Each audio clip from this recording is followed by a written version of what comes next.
salaamaaleykum mbokk yi ñu ngi amaat mbégte dalal leen sur votre chaîne 13 TV tey nag sama gan dafa réeroon li tubaab bi wax naan il avait décidé de voler de ses propres ailes bàyyi ñu ñun waa Sénégal mais alhamdulilah retrouvé waat nañ ko te am nañu mbégte aussi dajewaat ak moom alors sama invité tey nag mooy coach Youssouf Dabo nga xam ne je pense que kenn dootu ko présenté li ma wax nag xam naa dégg naa il est toujours maintenant entre deux avions il va certainement un peu nous raconter sa nouvelle vie mais on n'oublie pas quand même qu'avec 13 TV ça a toujours été une longue histoire et fidèle à ses habitudes tey bu recevoir ñu fii ci vacances yi nga xam ne ci la nekk pour ñu gën a waxtaan gën a yaatal un peu sur son actualité coach may am un mbégte comme d'habitude di la retrouver di la nuyu di la wax mbaa yaa ngi ci jàmm.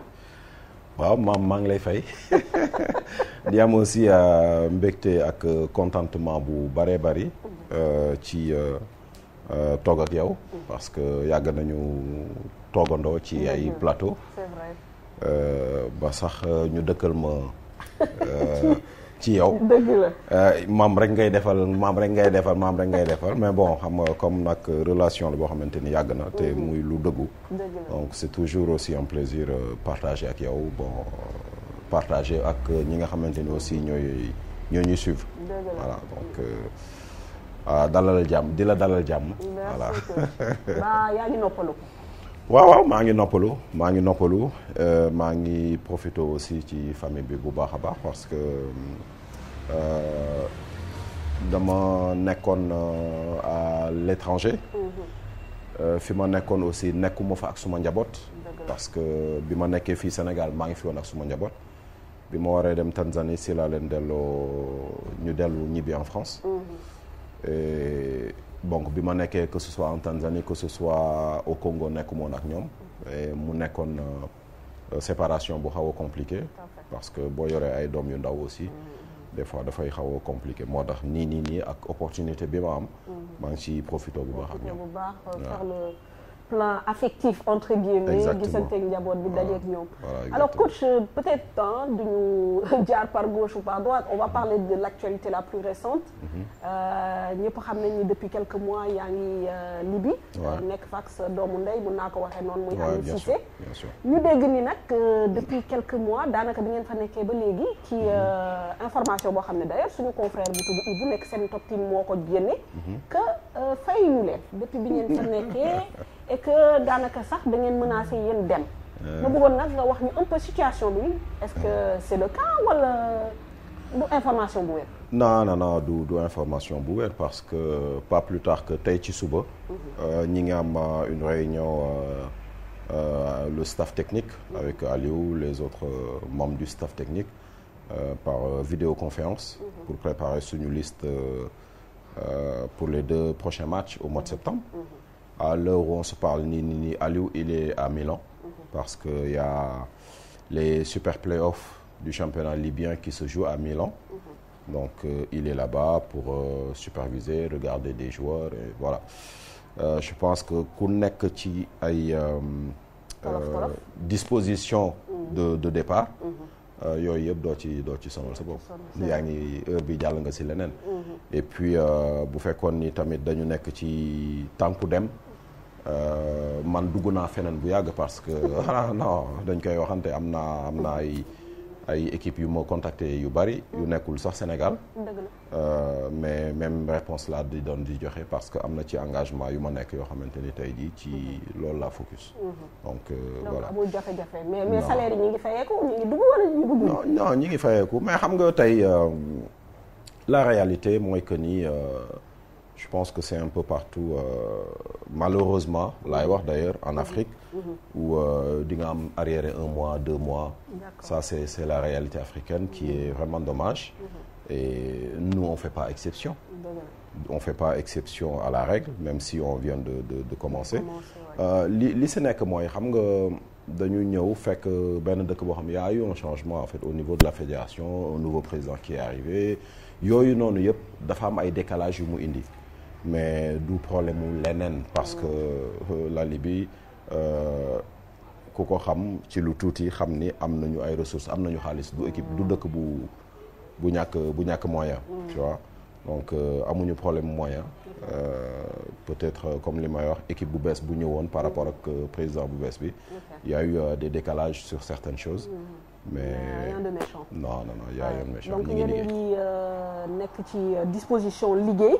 Je pense que si mois de juin bi fenêtre boobu da ngeen jël décision bañ a jouer ay match lu tax.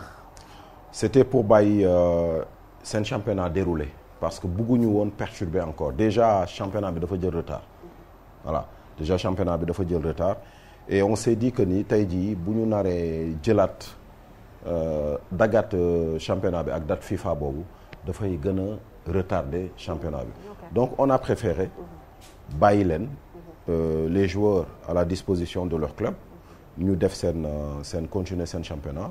Et puis ñun pendant ce temps on était là-bas sur place à observer à regarder des matchs. On a fait beaucoup de déplacements foofu en Libye.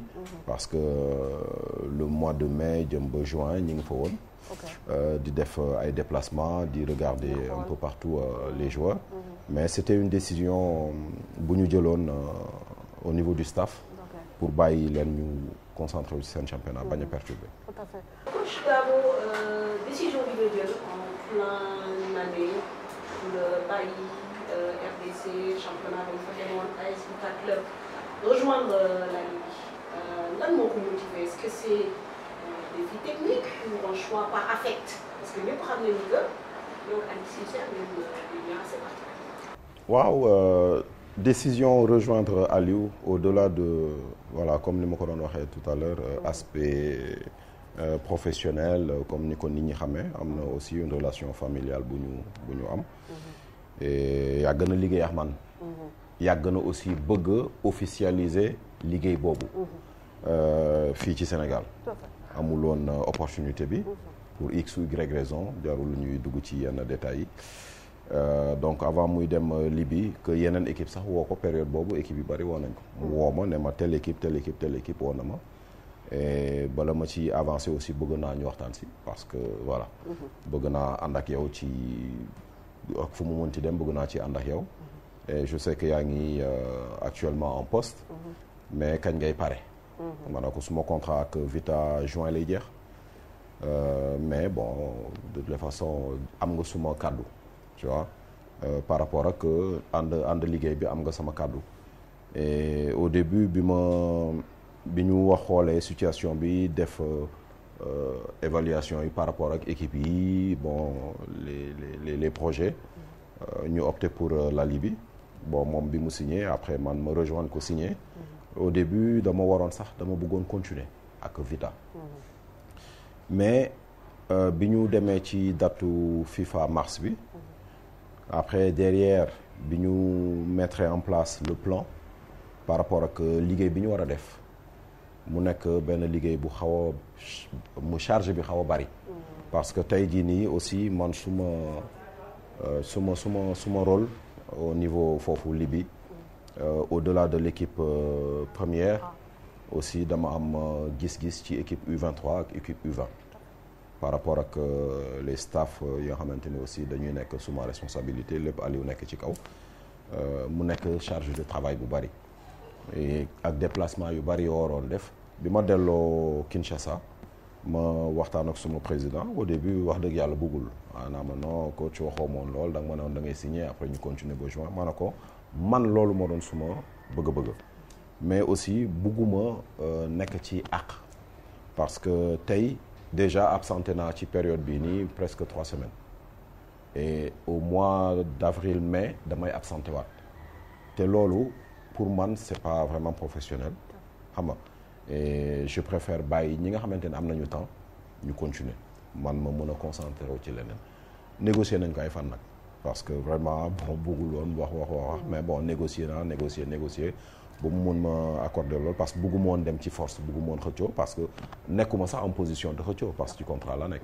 tu vois donc waxtaan rek ba trouver un terrain moo si nekkoon et puis aussi mu nekk quelqu'un de très compréhensif je le remercie de passage le président Amadou Diaby qui a été vraiment très compréhensif par rapport à la situation et sensible aussi à tout ce que je lui avais expliqué et puis il m'a accordé ce bon de sortie que j'ai saisi et puis voilà ñu tàggoo si jàmm quoi. alors dinañ def une petite parenthèse c'est vrai que yaa ngi koy junj léegi nee nga bëggoo ci sax sori mais bon quand même ñun en tant que journaliste toujours il faut qu'on essaie de comprendre un peu les choses parce que bon je sais que voilà yaa ngi koy wax yow ak Aliou vous avez des liens familiaux peut-être que les gens ne savent pas mais effectivement loo xam ne seen papa yi la et cetera mais aussi en 2017 effectivement yow dem nga CAN en tant que superviseur 2019 même en tant que membre du staff tu étais présent et tout et 2022 quand même demoo et moi j'aimerais bien savoir en fait je sais que Aliou avait exprimé le souhait pour que nga ñëw ci staffam ngeen nekk liggéey bon sachant que deux autres éditions yi defoon nga ko lu tax pour yow lu tax booba affaire yi am ay gàkk-gàkk waaw xam nga pour être honnête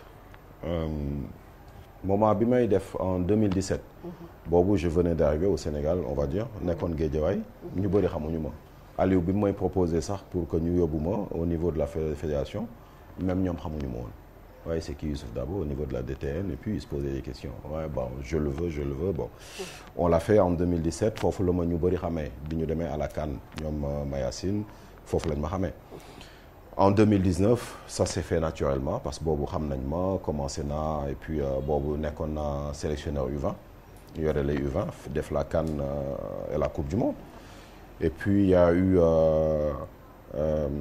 ce problème de choix bi waroon ñëw en 2020 au niveau de la fédération ñu génne seen benn note comme quoi que ni cumul de fonctions sélectionneur et entraîneur de club dootul am il faut faire un choix bi choix boobu ñëwee j'ai fait le choix de club parce que foofu laa amoon une meilleure visibilité parce que je pense que wax naa ko waxaat ko nit soo koy wax tànnal da nga koy jox lu leer comme ça mu xam lan lay tànn mais mënuloo wax nit da ngay tànn te li nga koy tànnaloo leerul ci boppam joxuloo ko këyit joxuloo ko dara. ay wax kese. voilà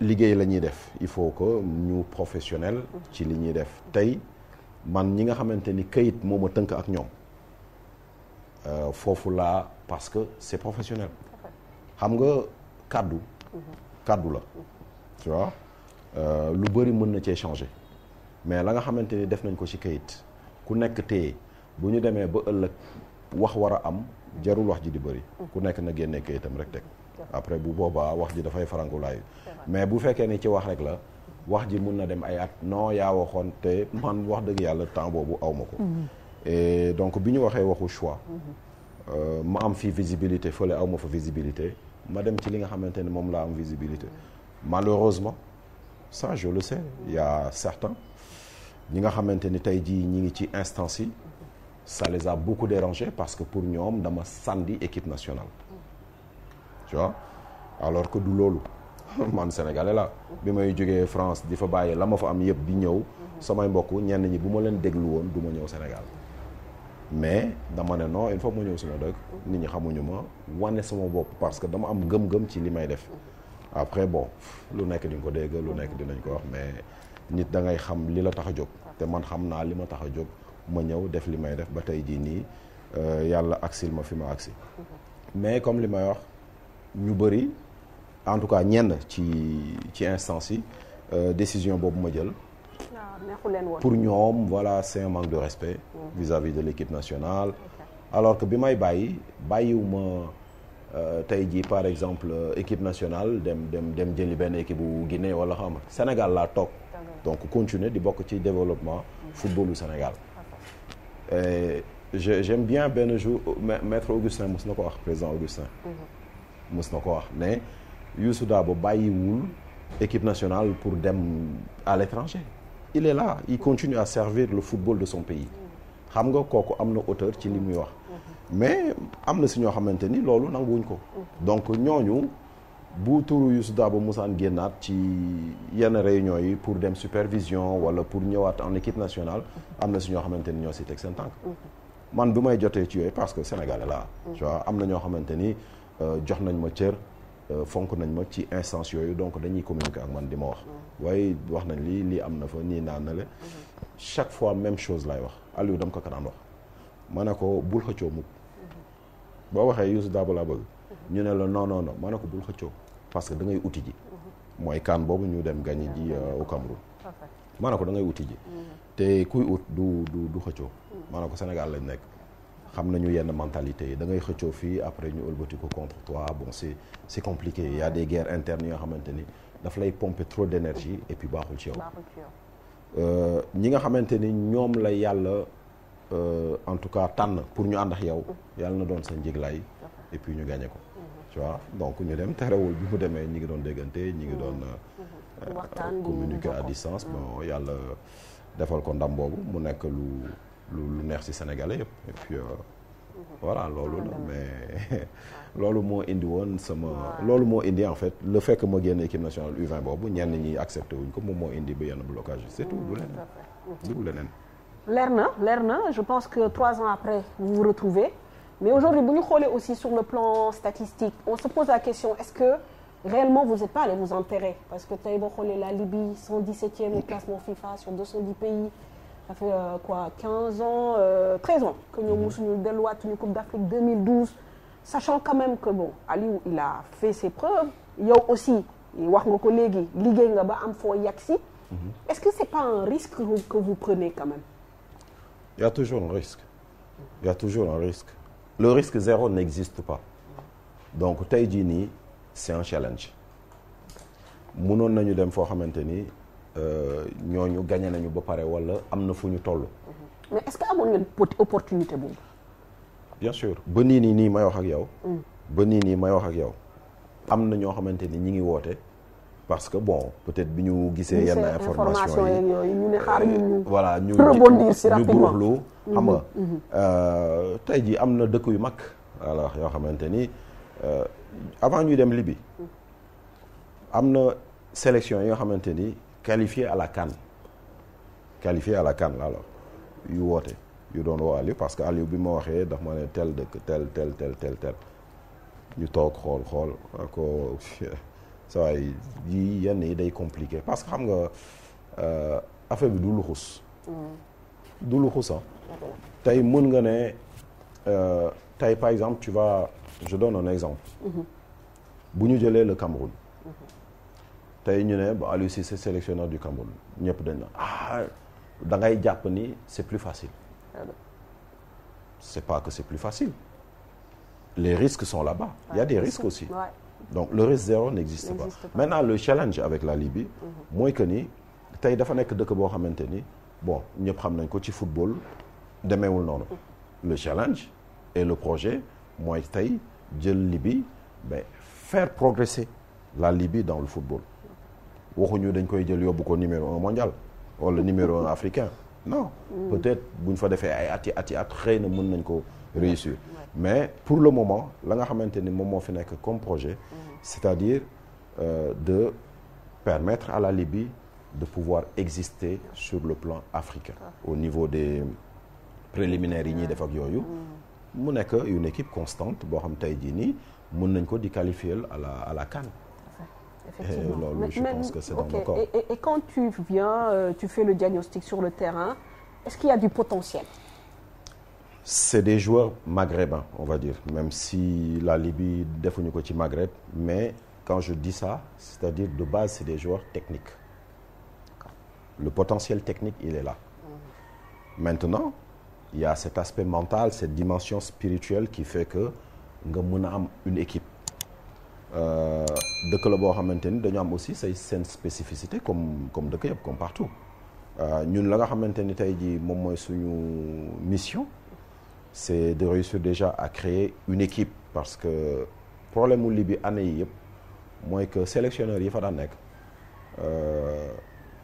dafa am nu ñu daan fonctionner maanaam équipe bi stable loon dafa ñàkkoon stabilité parce que ñun même bi ñuy dem au mois de mars excusez-moi la liste ñun defuñu ko woon defuñu la liste ñun dañoo ñëwoon pour supporter en fait en support c'est-à-dire organiser les séances am aussi une visibilité ci li ñuy xaar moo tax tooguñu ci banc bi si ñaari match yooyu parce que xamuñu équipe bi xamuñu fa dara donc on va pas aussi prendre le risque da ngay toog ci banc bi joueur yi di jouer nga kii nu mu tudd xam nga loolu c'est pas professionnel. voilà donc dañu bàyyi ki nga xamante ni moo fa nekkoon comme adjoint diriger ces 2 matchs. D'accord. Et ñun ñu nekk ci ginnaaw pour observer. Ouais. bi ñu ñëwee dañu fa fekk une liste de plus de 30 joueurs. Comment tu peux par exemple faire une liste de plus de 30 joueurs en sélection.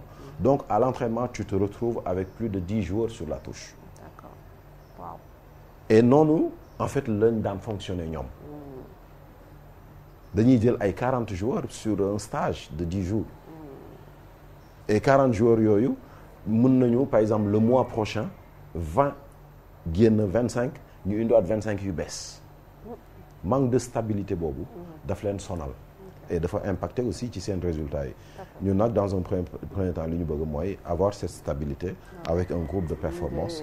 Voilà, travailler avec eux et puis aller chercher les objectifs qui sont devant nous. Tu te doutes bien que bon on va suivre on dinañ leen seetaan Sénégalais yi aussi am nañ fierté gis seen i mbokk ak seen i compatriotes nekk bitim réew. war fa wone aussi seen touche seen qualité. Bon mais Youssouf aussi il faut que ñu wax un peu yow aussi si sa carrière parce que on a vu que carrière boo xam ne la dafa jël une tournure internationale depuis 2-3 ans. nga xëy décidé dem Tanzanie. nekk fa Azam FC. def fa aussi liggéey bu am solo. terminé 3e championnat. dem fa finale 2e pardon alors. et def fa finale aussi coupe nationale. mais dem bi aussi foofu xaw ñu jaaxal ni mu demee parce que dañu yeewu suba ñu ne non coach dañ ko dàq ñenn ñi ne non peut-être parce que. Sur le plan africain tour préliminaire bu mu fa def ñu éliminer ko. Bon déjà lan nga fa tirer comme expérience de 1 et de 2 bon raconte-nous un peu pourquoi la fin a été aussi hachée on va dire. C'est une très bonne expérience boo xamante ni tey jii nii damay wax alhamdulilah. ba am opportunité boobu dund ko. Et bi may dem Tanzanie bi may ñëw kenn xamuma. Comme ni ma ñëwee Sénégal. kenn xamul inconnu au bataillon. voilà waaye ba Azam seen coach bi ñu indi kan la ni naa ne la parce que dama am benn ancien joueur bu fa nekkoon Malikou. ba nga xamante ni dañ daan waxtaan man ak moom di échanger di ko laaj naka foofu mooy expliquer bon comment ça se passe toutes les conditions sont réunies pour que voilà mais duñu liggéey carte parce que joueurs yi fii xam nga lu leen neex la ñuy def bon expliquer mais da daan wax ak seen dirigeants yi parfois di leen wax ni man le seul entraîneur bu ma gis ba nga xamante ni tey jii nii. am naa yaakaar ni mën na fi dara fii Sénégal la nekk. ok noonu la idée bi commencé ñëw si ñoom. ba après bon par la suite ñu contacter doon waxtaan ak suma agent. parce que man ak moom aussi voilà ñoom ñuy waxtaan ak suma agent parce que xam na leen ba noonu la ñu kiiwee ba ma dem. bi may dem aussi fekk maa ngi woon Jaraaf. opportunité boobu bi mu feeñee dama dem ba kër président Cheikh Seck.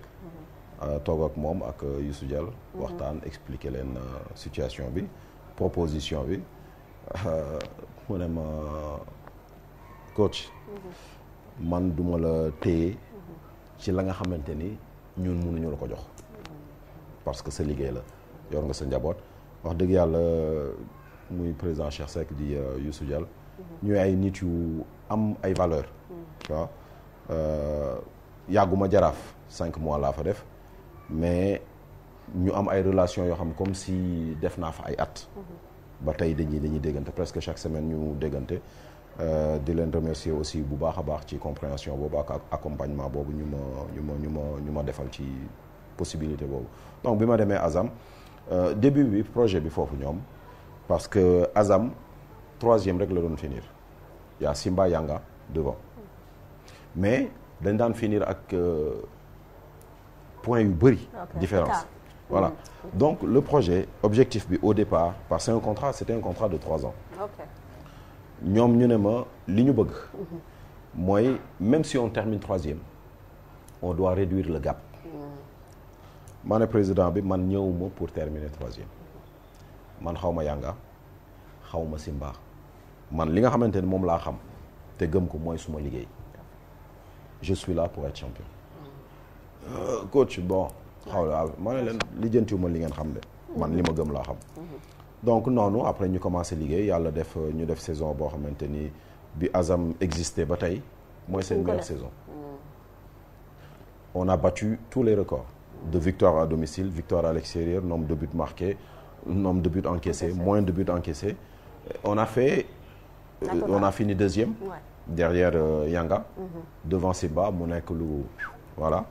Et ba ñu lay yëkkati ci ay vestiaires di la may sànni ay ndox ak. Ouais, on a vu les images. Ouais, bon, on avait battu Yanga. Maintenant, après, on a fait la finale de la Coupe nationale, finale Coupe Community Shield, finale beneen Coupe nationale bi ñuy def à Zanzibar aussi. Malheureusement, on a perdu toutes ces finales. Toutes ces finales. Voilà. Ouais. Donc après lépp mi ngi commencé ci période intersaison bi saison bi jeexee.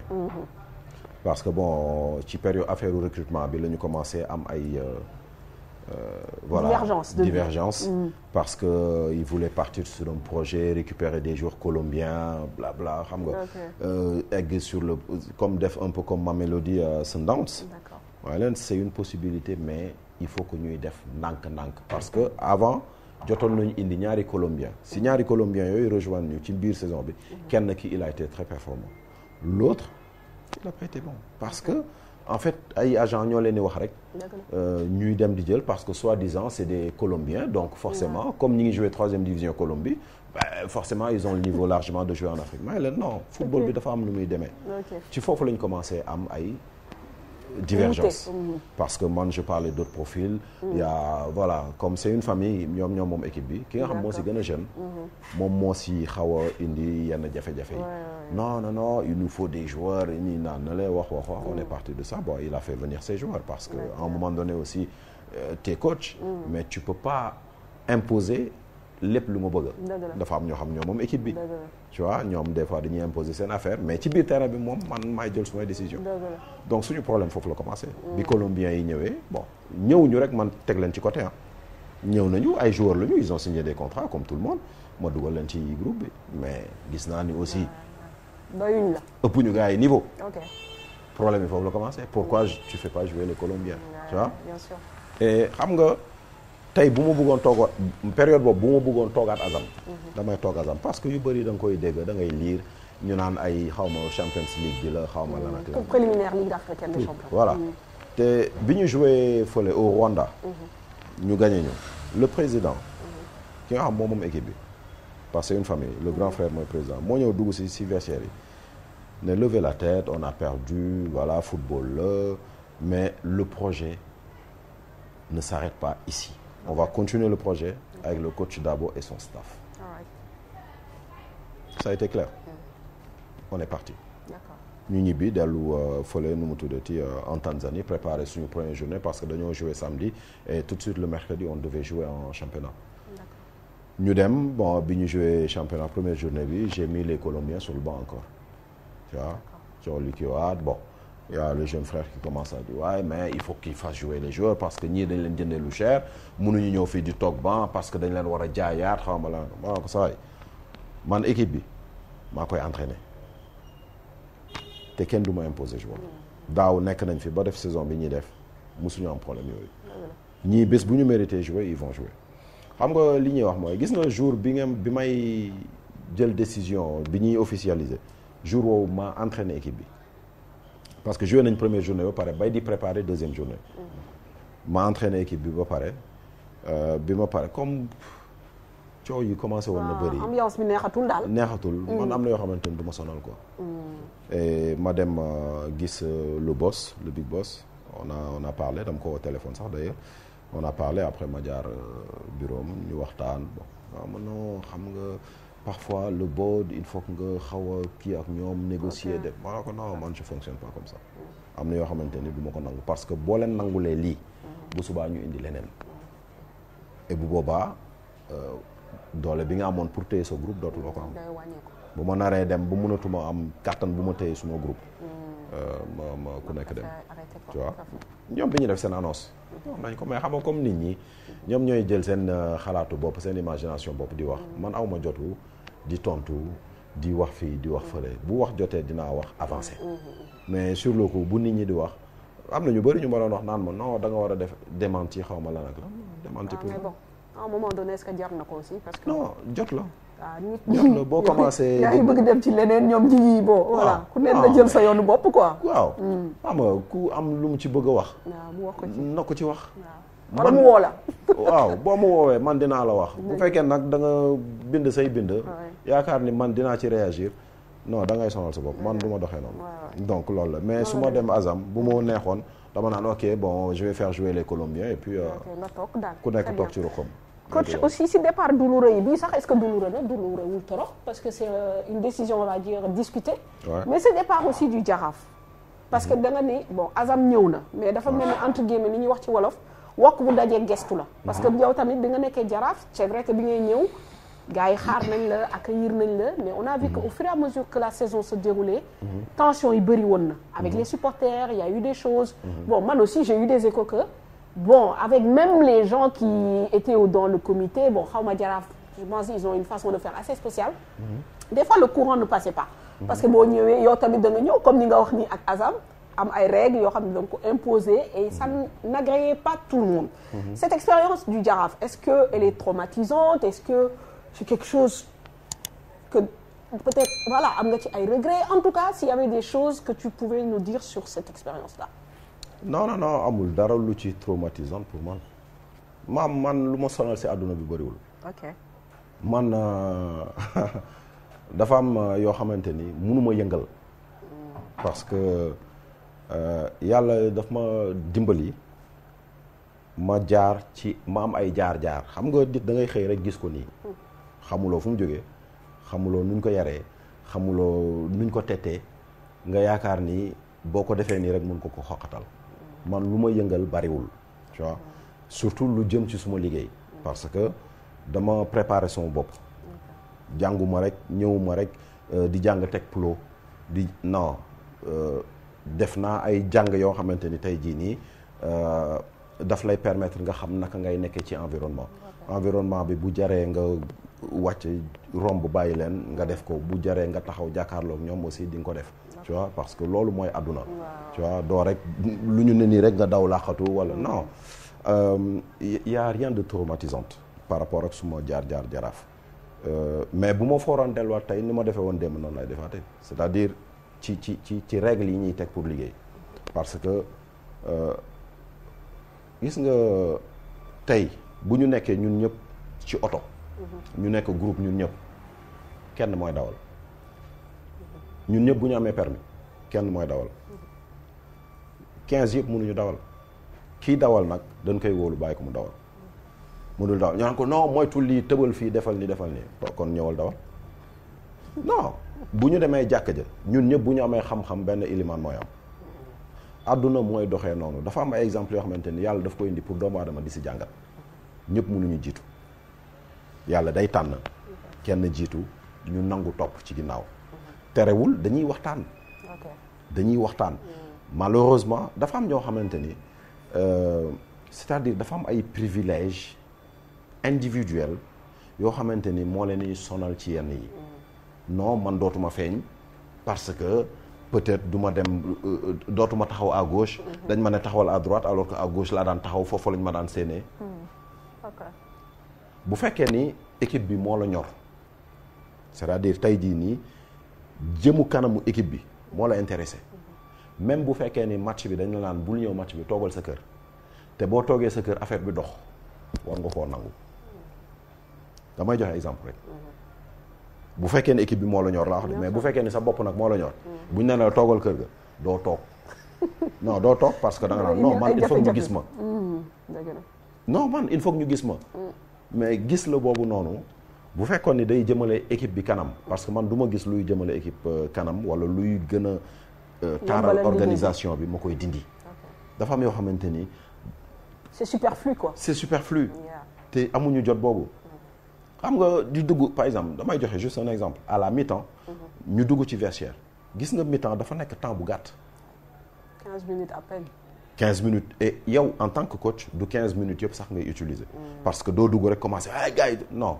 y a un temps calme boo xamante ni da ngay bàyyi joueurs yi ñu wàcc après ñu dem c'est l'essentiel te concentration dafa doy waar lu ko yóbbu moo gaaw tey plus on est nombreux dans une pièce moins la concentration elle est là c'est important da nga koy wax nit ñi duñu donc boo waxee ni man suma vestiaire bugguma muy bari nit parce que non ñenn ñi non man non parce que il faut que ñu may gis il faut que ñu am na ñoo xam daf leen déranger mais suba bu ma waroon delluwaat Jaraaf même règle lay teg parce que li ma gëm mooy man du ma su may daanu damay daanook li ma gëm après nag ku nekk mën nga ko jàppee nu ko neex dafa dëgër bopp ça veut pas dire que ni je réfléchis pas tey bu ma gisee ni am na loo xamante ni bu ma ko ci defee ñu dem dama ko siy def mais lu superflu du ma ko nangu.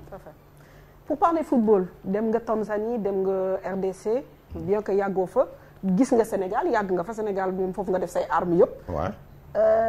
Comparaison n'est pas raison mais noo gisee niveau football yi Tanzanie par exemple comparé au Sénégal la RDC comparé au Sénégal.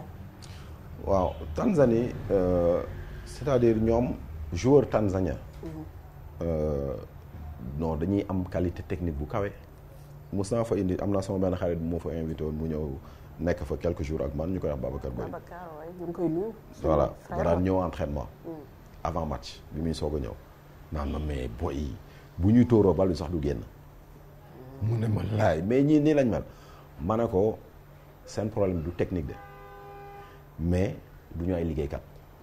non parce que dañu xaw a amee benn jikko naar xam nga ñoom dañu xaw a mélange ay naar ak ay indien seen xeet yooyu tu vois. voilà donc dañoo tayal ci liggéey moo tax ñoom duñ tukki non joueur tanzanien buggul génn. buggul génn parce que coono boobu ñu koy teg ci biti. buggu ko. tanzanien ci boppam bu dul joueur rek ñoom bugguñu génn. ñoom seen dëkk la ñuy toog. parce que coono bi ñu leen teg ci biti bugguñu ko. ñoom nañu nekk seen dëkk amul stress amul dara lépp tranquille. voilà donc le joueur tanzanien il est technique.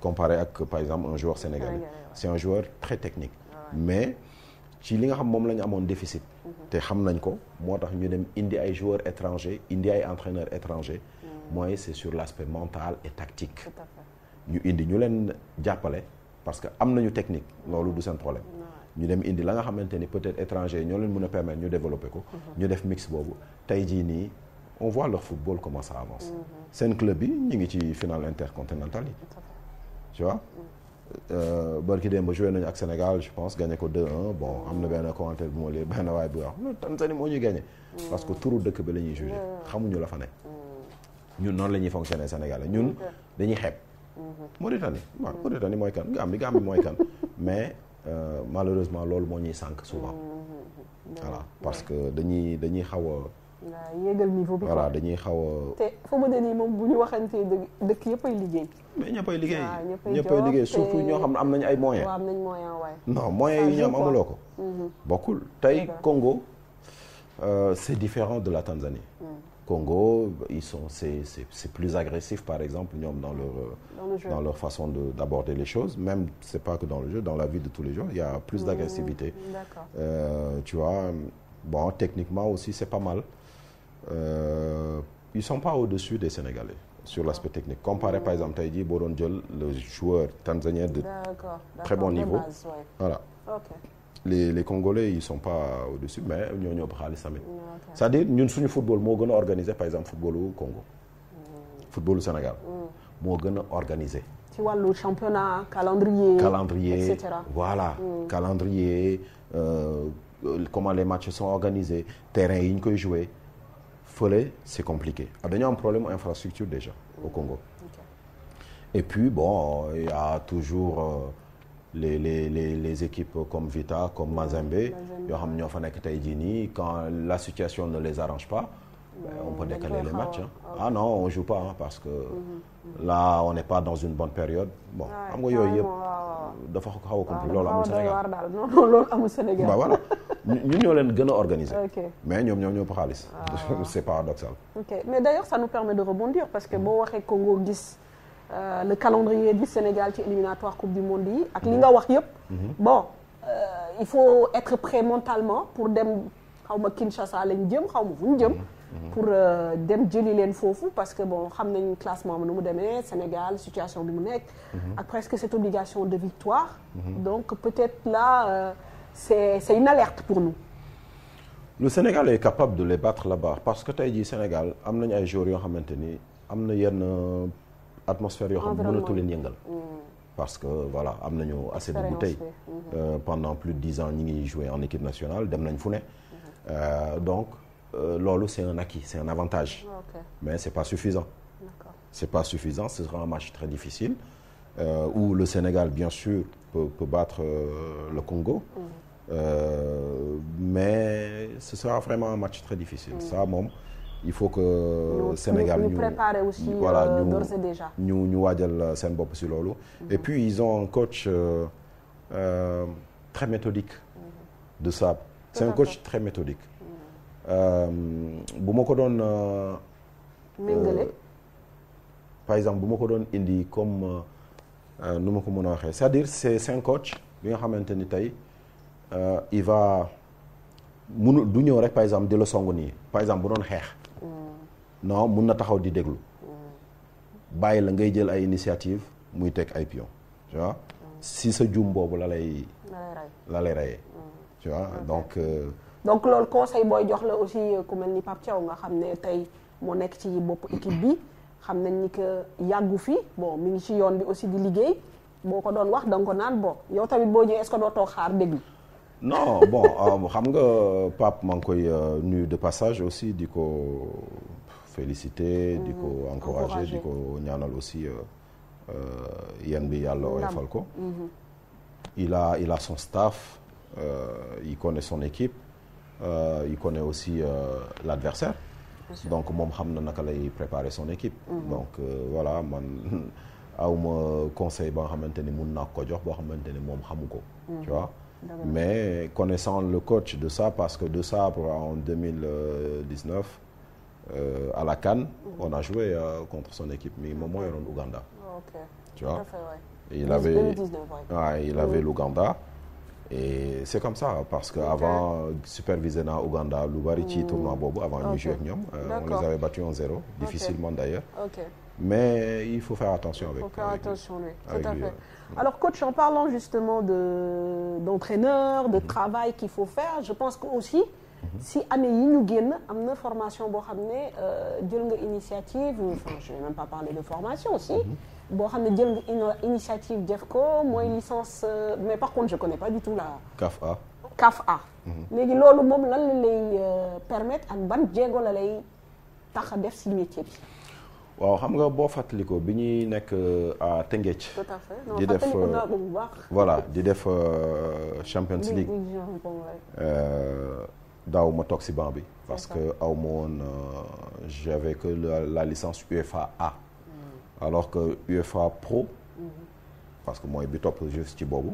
moom moo la doon permettre wala CAF A pour nga mën a toog si banc bi. D'ailleurs bi ñu demee au Rwanda. suñu match retour. C'était compliqué bon ça a un peu perturbé avant. Parce que à l'aller dañoo gagné APR 1-0 chez nous. J'étais sur banc. ñu dem au retour échauffement lépp ba moment bi ñuy génn le commissaire du match ñëw ne hop toi doo toog si banc bi. ak Azam oui ak Azam. Qu'est-ce qui se passe bon coow li commencé bon nit ñi commencé tensionné ma ne gars yi calme. dem leen bàyyi leen joueurs yi dem joueurs yi taxaw mais coach dem leen. Tu vois, j'étais pas sur le banc sur ces matchs-là. Tu vois, bon. Et ça joue. Tu comprends pas. Oui, bon, après c'est pas ça moo ñu éliminé tu vois. Mais CAF A bi may am nii bi nga xamante ni moom la ma tey jii fédération tanzanienne jox opportunité ma passé ko. di leen remercier au passage dégguñu wolof nag mais voilà. Bon, tu peux le dire en français si tu veux. Il parle pas français non plus. Il parle anglais, tu vois. Donc di leen remercier bu baax a baax si loolu. tey jii nii diplôme boobu suba bu ma yoree club. ñu war a def ay Champions League ak yooyu.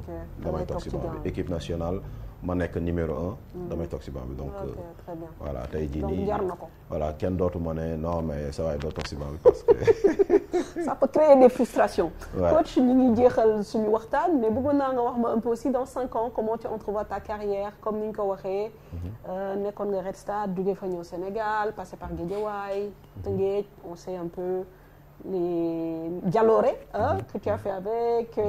Après nga dem Jaraaf maintenant voilà dem nga bitim réew. Là actuellement tu es avec Aliou. Ça voilà. Mais voilà j'imagine qu'en tant que coach tu te projettes. Donc d'ici 5 ans. Comment tu vois les choses? Alors, comme je dis, c'est-à-dire bu ma jeexalee l'expérience avec la Libye, peut-être je vais revenir en club ou continuer avec une sélection. Peut-être, tu vois. Dafay dépendre rek en ce moment-là aussi les opportunités qui se présentent parce que man projet moo may dundal. Xam nga des fois mun nga toog rek ne non bon man dans 2 ans bëgg naa revenir en club mais boo bëggee revenir en club est-ce que tu auras un projet tey jii bu lay exciter en fait. Tu vois.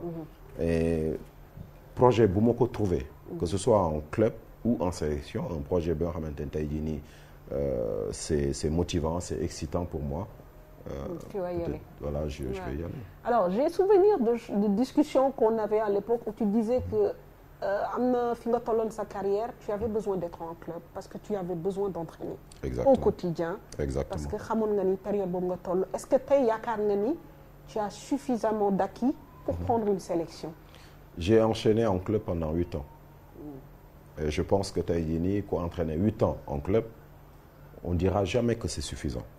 Parce que même 15 ans en club, même 20 ans en club, tu as toujours des choses à améliorer, à mettre en place.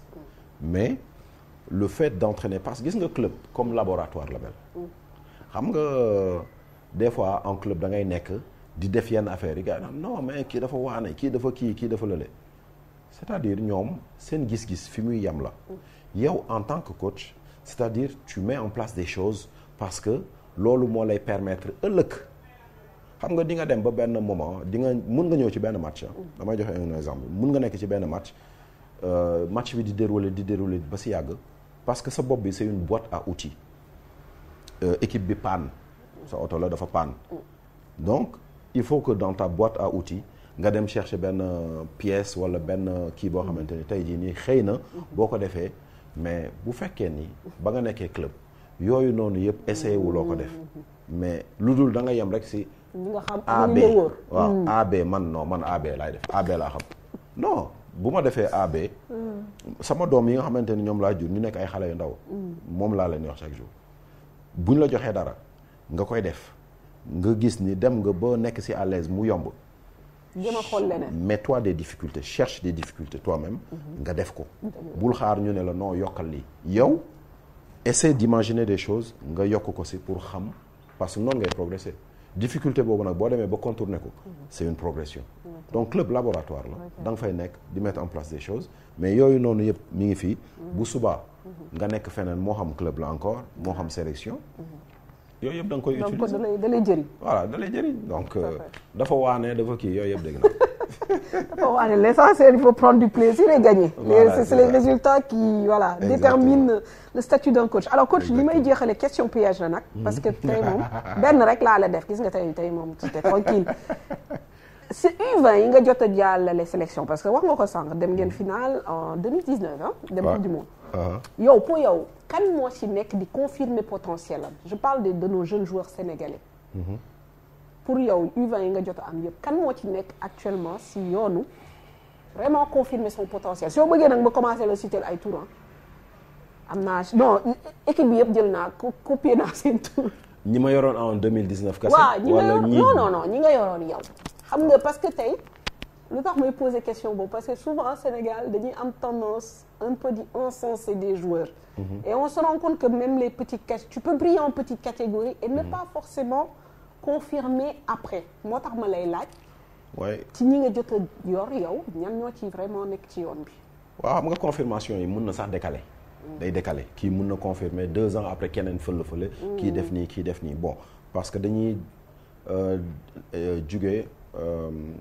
xam nga nit dafay am ay étape bu nekk ak ni ko nit ki di encaisser am na ñoo xamante ni ils encaissent plus facilement am ñoo xamante ni ça prend un peu plus de temps mais peut-être que ça va arriver am ñoo xamante ni ça prend du temps mais ça va jamais arriver tu vois tu crois que nga naan mais ça va jamais faire catu bopp bi rek mooy def nii mais du génn quoi bon ñoom ñëpp ñi ngi di def seen carrière tranquillement tu vois après. Pas facile hein, comme question.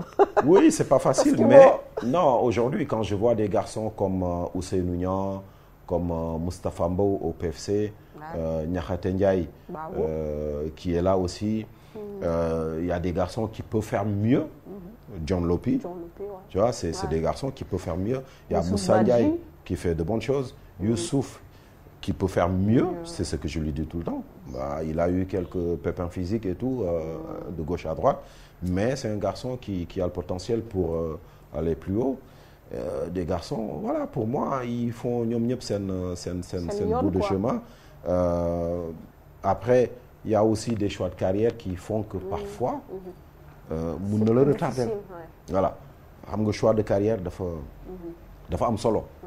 Des fois mun nga sax comme li ñuy wax reculer pour mieux sauter.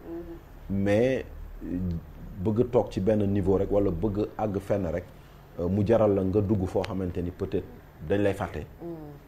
Jaru ko. Des fois mieux vaut nga def nii.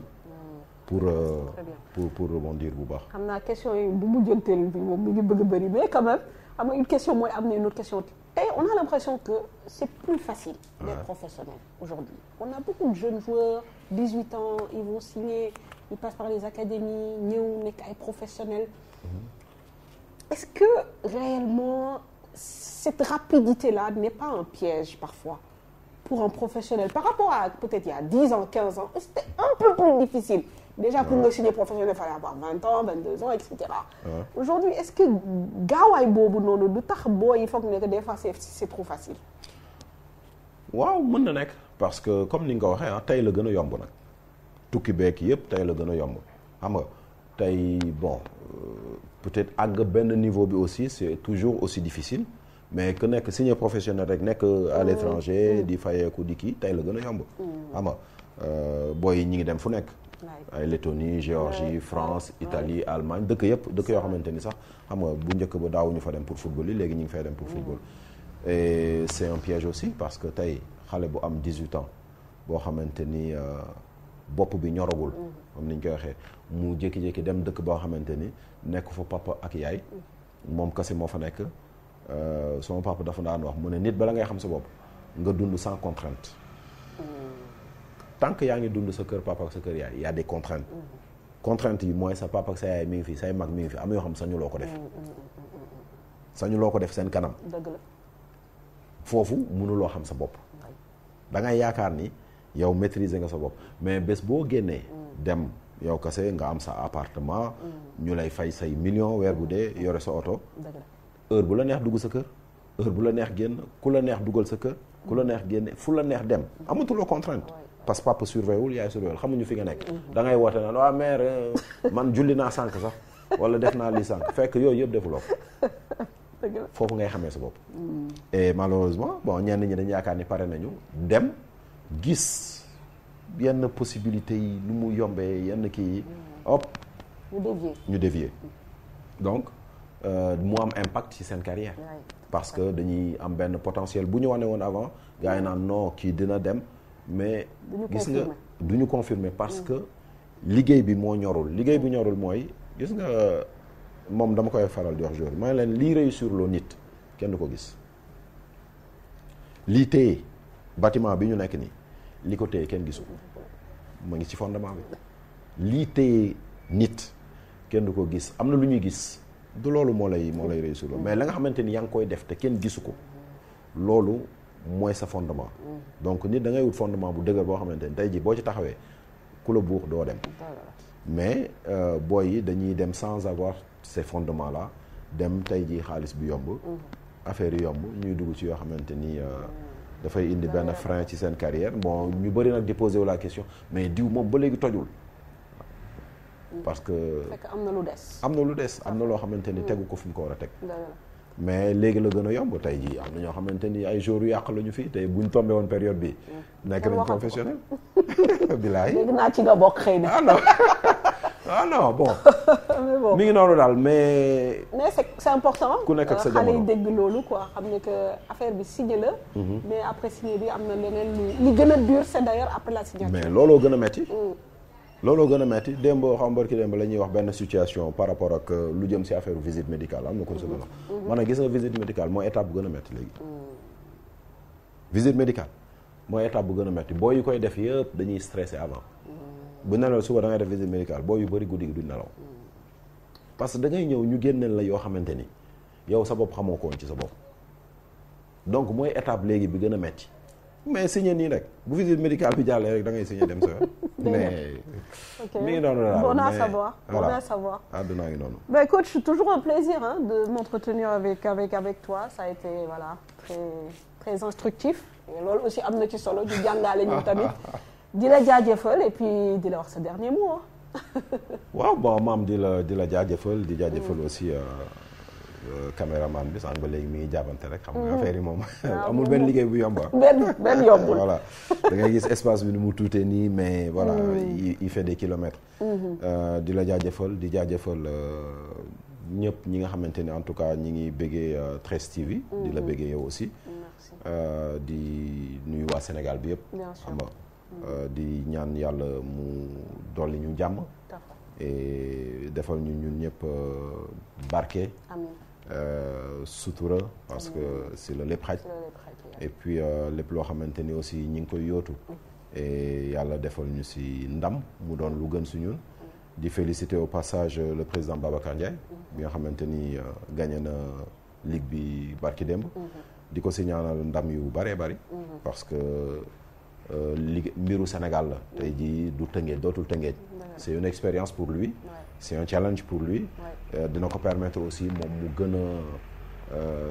gën a yokk ay jéego ci li mu daan def parce que xam naa ni am na ambition yu mag ci footballu Sénégal yàgg na ko di wax tey jii bu ko yàlla dénkee ndombal tànk boobu dañ ko si ñaanal déjà yàlla may ko xel bu mu doxalee mission yooyu et puis Sénégal bi yëpp footballu Sénégal en tout cas mën ci bénéficier wu ñu am si ay avancement yu baax a baax en tout cas di la jaajëfal encore et voilà comme tu l'as dit man c'est toujours un plaisir aussi de m'entretenir avec toi parce que je sais que voilà ça va parler football ça va parler c'est carré donc di la ñaanal aussi yokkute bu baax a baax. amiin amiin merci coach.